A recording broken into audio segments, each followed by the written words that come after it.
Essentially just a DualSense controller split in half with an 8-inch LCD screen down the middle of it. So nothing super complicated when it comes to this device.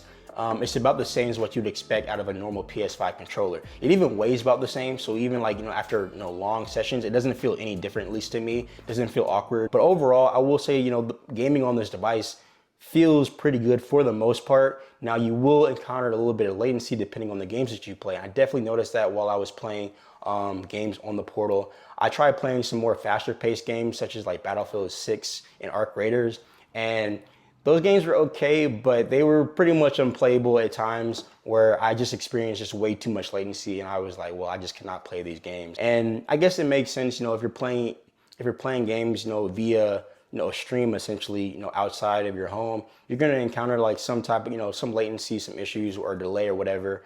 But for me, it just made the games very unplayable. I just didn't even want to play those games. Now, when it came to like, slower paced games, I had a much better experience.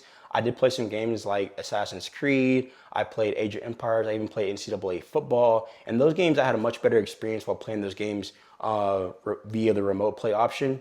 So I definitely recommend, like, depending on, what type of games you like to play, can kind of dictate, like, if you get a lot of value out of playing the Portal. Now, with some of the new updates, PlayStation did add a new cloud gaming feature for PlayStation Plus Premium members. Basically, what this means is that you don't have to have remote play as the only option to play games, but you can play games through PlayStation's cloud gaming database, which gives you access to a wide range of various games that you can play. And I will say they perform pretty well, and they play a lot better than a lot of the remote play games. The only downside is that you're kind of limited to what games you're able to play.